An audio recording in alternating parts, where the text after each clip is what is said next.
Suppose I tell you, please don't think of chocolate chip ice cream placed on a crispy brown cone with caramel on top of it and little almond chips on that. And please don't think of a saucer placed by the side with potato chips and tomato ketchup. And don't bring to your mind the sandwich on the other side with cheese and lettuce.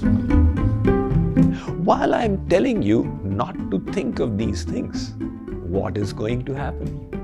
You will naturally be inclined to bring them to your mind.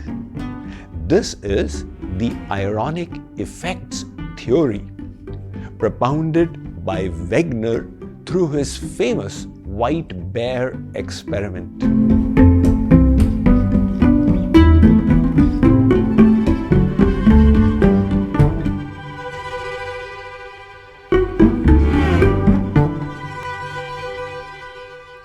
Students in a class were told not to think of the white bear. And after 24 hours, they were asked. And they had thought of it often just because it was forbidden. So when we have negative thoughts impinging upon us, what is the way to get rid of them? Try following this 3-step formula. The first, dilution. Distance yourself from the negative thought by not taking it too seriously. Just as if you are walking in the wild and you are accosted by an assailant, you have 2 options, either to stand up and fight or to run. However, if little children of the neighborhood are heckling you, neither of the 2 options, fighting with them or running away, will work. The third option is ignore them.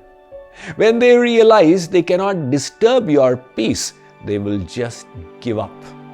Likewise, when negative thoughts trouble you, rather than bringing your attention to bear, oh my God, why did this thought come to my mind? Just watch it and say, my mind is playing mischief. Never mind. I will not accept this thought.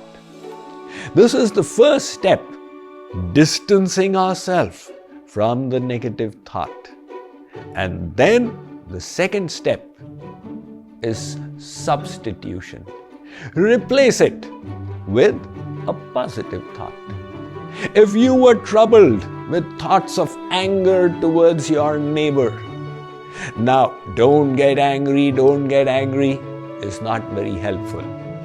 Observe the angry thought within you and replace it with a loving one. Not necessarily towards the neighbor, towards anyone. So the mind will not remain empty. As we all know, the empty mind is a devil's workshop. Rather than thought suppression, think of thought substitution. And once that is done, then take the third step. What is that? Sublimation.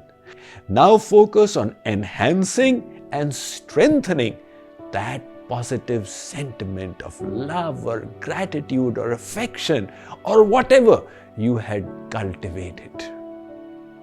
Or you can consecrate your thoughts to the divine. Let me read about that to you from my latest book, The Power of Thoughts. You can either sublimate your thoughts or go a step further and consecrate them in the direction of the Supreme. Devotional sentiments are exceedingly powerful and can vanquish negative ones like the light vanquishes darkness. Maharshi Patanjali recommends nurturing devotion as a technique for achieving mastery over the mind. He states, Vishayavati va pravrittir utpanna manasa sthiti nibandhini.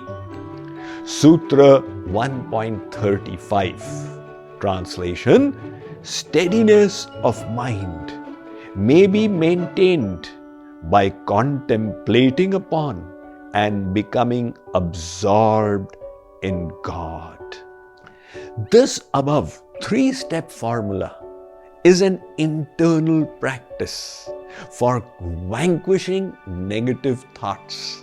It gets aided by external support. And what is that? Associating with positive people. An experiment was conducted in the corporate world where employees were divided into 2 groups, and each group was given the task of discussing how a certain fixed company bonus was to be divided amongst all the employees.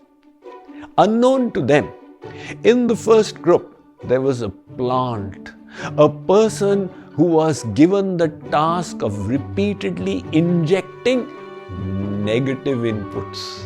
And in the other group was a plant who was injecting positivity, hope, and optimism. At the end of the discussion, it was discovered that the first group was dissatisfied, frustrated, and unhappy, while the second group was positive and hopeful. So, negativity is infectious. Likewise, positivity is also infectious. That is why the Ramayana talks about the importance of satsang, associating with holy personalities. Binu satsanga vivekan hoi, Ram kripa binu sulabhan soi.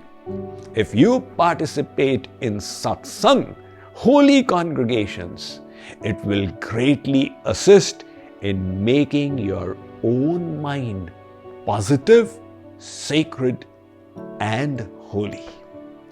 And beyond this, we need to learn how to discipline our thoughts, which will be discussed further in this series on the power of thoughts.